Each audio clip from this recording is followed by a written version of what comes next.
Good morning, my beautiful diamonds. It's time for story time. He cheated. I forgave him, but I can't seem to move on. I am heartbroken. I honestly can feel my heart breaking. I tried to move on from all he had done. It's only been 2 months, but he left me because I can't get over it. I'm so paranoid all the time, and our arguments have gotten worse and worse. I've called him so many times begging not to walk away from the family. Why did he have to come back 2 months ago and promise he would put in the work to help me move on from his actions and his constant cheating? He was acting his best for about a month, and I know he tried his hardest, but I'm the one who ruined it. Whatever, child.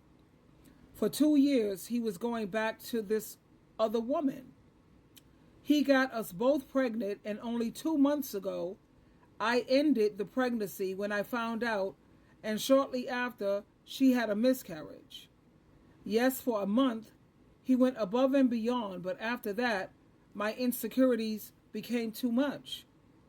I don't understand how 2 months ago, he was promising he would do anything to make it right, no matter how long it took. But I guess she said, effed it up. She said, F-U-C-K, it up. Did anyone else become so insecure? Do you know of anyone else? You would call all the time. I was so insecure, I would call him all the time. I want to know who he's with, where he's at, what he's doing. He didn't tell me it happened. I found out from the other woman about his infidelity. I was full of anger all the time, and I guess that was just too much for him to handle, so he left again 2 months ago. Wow. This is why I say I'm the type that's one and done. You cheat on me once and I can't be so bothered. That's, you don't get to roll the dice twice from that. But the answer that I gave her is it's not that you will never trust him again, but the pain and hurt caused by his actions is still fresh in your mind. And I know that it's going to take some time for you to fully heal and move on from this. It's okay to take your time and process your emotions. Don't let anyone pressure you into getting over it or moving on before you're ready. If your partner truly loves you, and if he truly respects you, he will understand that healing is a journey and a process. Since he's the one who screwed up, he needs to be patient with you and support you until you can gain back at least some of the trust. He needs to understand that healing from infidelity is not a quick fix. It's going to take time, effort, and a lot of communication. There are so many other people going through this exact situation, so you are not alone. Remember, you are strong, resilient, and you deserve his patience, his love, and his respect, as we all do. So that's the answer that I gave her.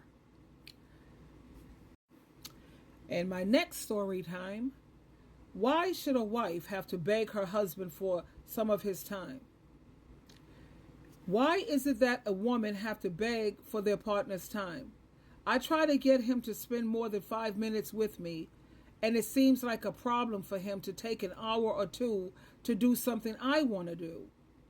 All he wants to do is sit in the basement or be outside from daylight to dark. But then, when I ask for even 10 minutes of his time, it's always a problem, and that's when the fighting starts. Can you help me, Miss True Love? Any suggestions? So I said, it can be tough feeling like you're not a priority in your own relationship. But before you give up, here are some things that she can try, because a lot of women don't just want to throw in the towel immediately. So I said, and I don't try to really encourage people to break up their marriage or their relationship, but sometimes that's the only route you can take. But for her, I said, first, it's important that you communicate with your partner. I'm sure she tried that already. Let him know how his behavior is making you feel, and ask if there's something specific that's causing him to pull away from you. Maybe he's stressed at work, or is he dealing with personal issues that he's not sharing with you? If your partner is still resistant to spending time with you, try finding some common interest. Or what about hobbies that you both can, do together? Maybe there's a TV show or movie series that you both can enjoy, or a sport or activity that you can try together. Another option is to plan date nights or special outings. Sometimes a change of scenery can help reignite the spark in your relationship. And don't be afraid to get creative. It doesn't have to be anything extravagant, just something that shows your partner that you value spending time with him. At the same time, it's important to also remember that you deserve to be with someone who wants to spend time with you and make you a priority in their life.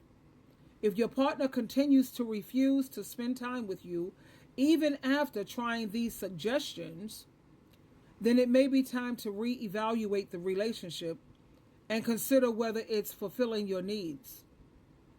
Remember, you don't have to keep settling for less than what you deserve. You are worthy of love and attention from someone who's supposed to cherish you. And I wished her the best.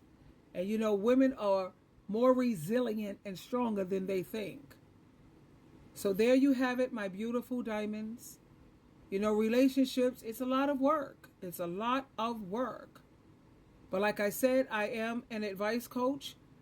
And it's like the last thing I always recommend is to throw away your your partner, or throw away your relationship. You try everything that you can do first, and then when that fails, then sometimes you have to do what you have to do. You have no other choice because they're not giving you any other choice. So be careful, be wise, and be smart. Twinkle, twinkle, twinkle.